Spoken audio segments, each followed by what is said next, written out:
കേരളത്തിൽ ദുരന്തകാലത്തിന് ഒരു സവിശേഷതയുണ്ട്. കാരണം ദുരന്തകാലങ്ങൾ വരുമ്പോൾ മലയാളിക്ക് ജാതിയില്ല, മതമില്ല, പണമുള്ളവനെന്നില്ല, പണമില്ലാത്തവനെന്നില്ല. അതിൽ രാഷ്ട്രീയം പോലും കലർത്താറില്ല. പക്ഷേ ഈ കഴിഞ്ഞ ദിവസം ഒരു വീഡിയോ നമ്മളെല്ലാവരും കണ്ടു കാണും. ഒരമ്മ വിജയനായിരുന്നു ഇതിലും ഭേദമെന്ന് പറയുന്ന ഒരു വീഡിയോ. അത് വീഡിയോ നമ്പർ 1 ആണ്. എന്തോനായി ഗവൺമെന്റ് ഞങ്ങൾ ഉണ്ടായിട്ടല്ലേ ഇവര് കേറി പോന്നു. ഇനി ഞങ്ങൾ കണ്ടോളാം. ഇതിനെക്കാട്ടി എന്ത് ഡീസന്റ് ആയിരുന്നു വിജയൻ. വീഡിയോ നമ്പർ 2 അതിനുശേഷം വരുന്നുണ്ട്. അവിടെയാണ് ഞാൻ നേരത്തെ പറഞ്ഞ രാഷ്ട്രീയം പോലുമില്ല എന്ന് പറഞ്ഞതിന്റെ പ്രധാനപ്പെട്ട ഒരു കാരണം മറ നീക്കി പുറത്തു വരുന്നത്. എന്റെ മോനെ എനിക്കൊന്നും അറിയത്തില്ല. എന്റെ അടുത്ത് നിന്ന് വിജിരിമോൻ പറഞ്ഞു ഇന്നതുപോലൊക്കെ പറയാൻ പറഞ്ഞു. ഞാൻ പറഞ്ഞു അത്രേ ഉള്ളു കാര്യം, അല്ലാതെ ഒരു കാര്യവും ഇല്ല. രണ്ടാമത്തെ വീഡിയോ അതേ അമ്മ കോഴഞ്ചേരിയിലാണ് സംഭവം. കോഴഞ്ചേരിയിലെ ദുരിതാശ്വാസ ക്യാമ്പിലാണ് ഈ അമ്മ നിൽക്കുന്നത്. അവിടെയൊക്കെ വലിയ പ്രശ്നങ്ങൾ ഉണ്ടായിക്കൊണ്ടിരിക്കുന്ന ഒരു മേഖലയാണ്. അപ്പൊ അമ്മ വന്നിട്ട് പറയുകയാണ്, മോനെ എനിക്കിതൊന്നും അറിയില്ല.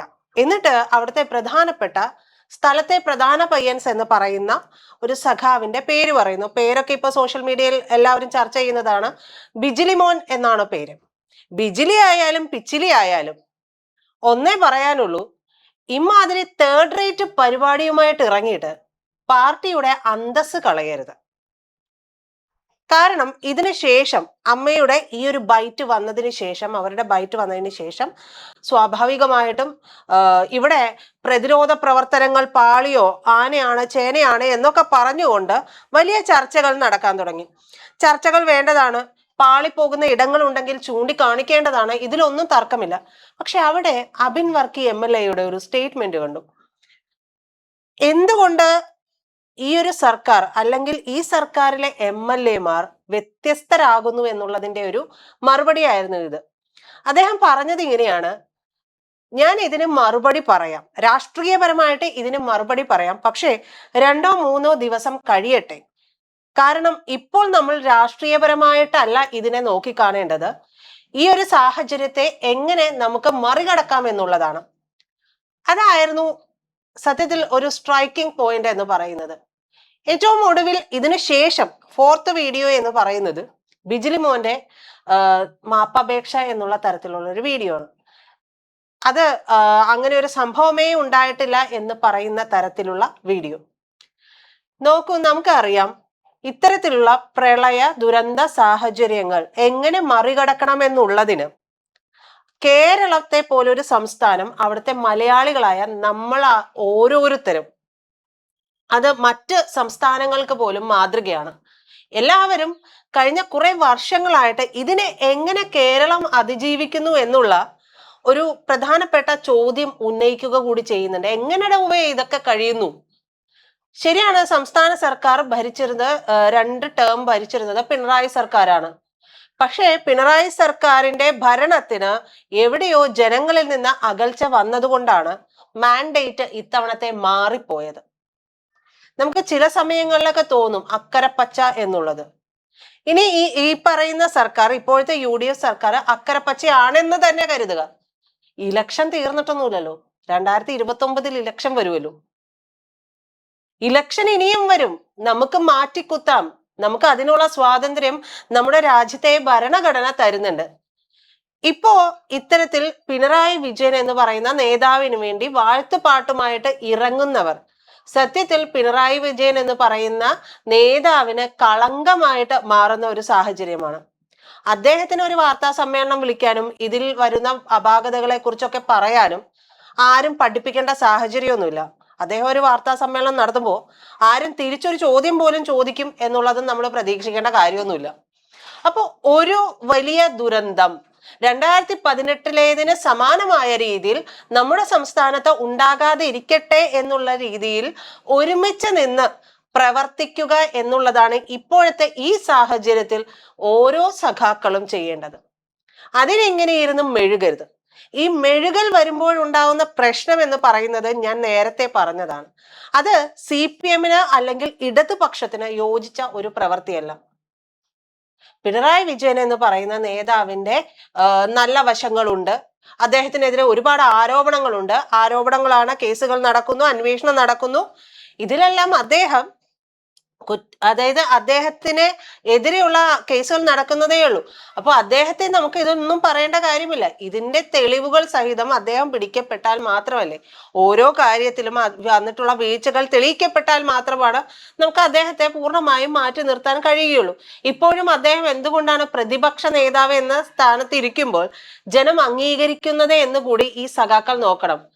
അദ്ദേഹം സ്വയം കൂടി വോട്ട് ചെയ്ത് ആ സ്ഥാനത്തേക്ക് മാറി എന്നുള്ള ഒരു ചീത്തപ്പേര് ഉണ്ടെങ്കിൽ പോലും പിണറായി വിജയനെ തന്നെ പ്രതിപക്ഷ നേതാവായിട്ട് ജനങ്ങൾ സ്വീകരിച്ചിട്ടുണ്ട്.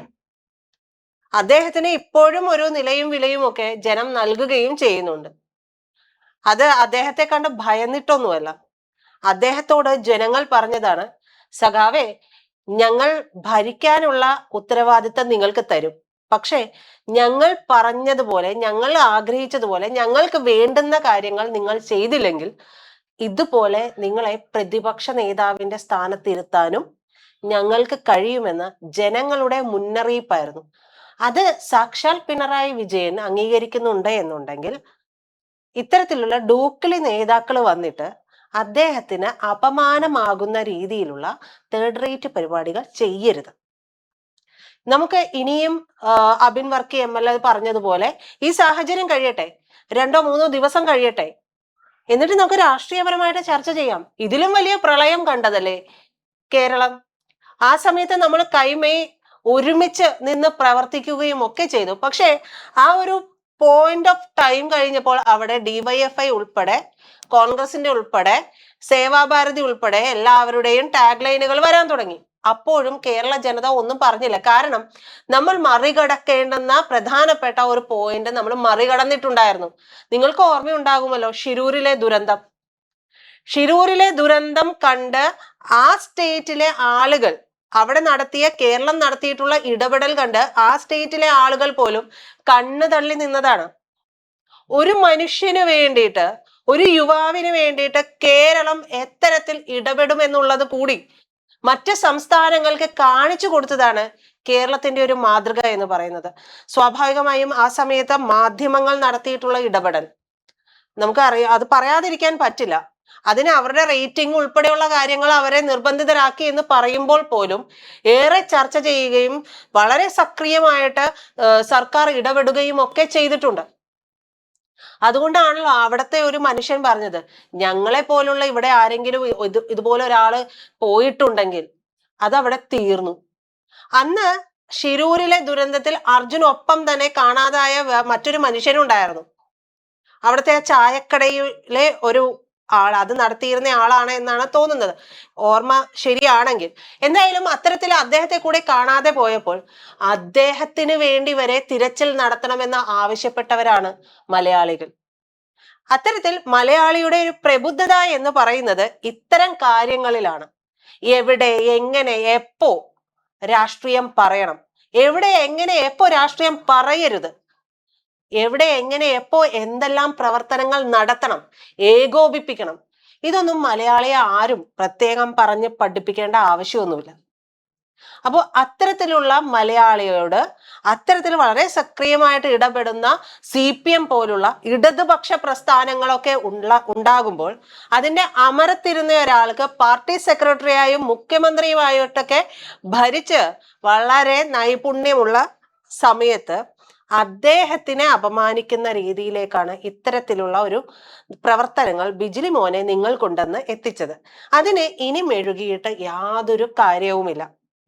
നമുക്കറിയാം ഇന്നത്തെ കാലഘട്ടം എന്ന് പറയുന്നത് സോഷ്യൽ മീഡിയയുടെ കാലഘട്ടമാണ്. എല്ലാവരും ഇടപെടുന്നതും കാര്യങ്ങളും എല്ലാം കൃത്യമായിട്ട് സോഷ്യൽ മീഡിയയിൽ വരുന്നുണ്ട്. ഇതിൽ PR എന്താണെന്നും PR അല്ലാത്തത് എന്താണ് എന്നുള്ളതും ഈ ദൃശ്യങ്ങളും വീഡിയോസും ഒക്കെ കാണുമ്പോൾ സാധാരണ ജനങ്ങൾക്ക് മനസ്സിലാകും.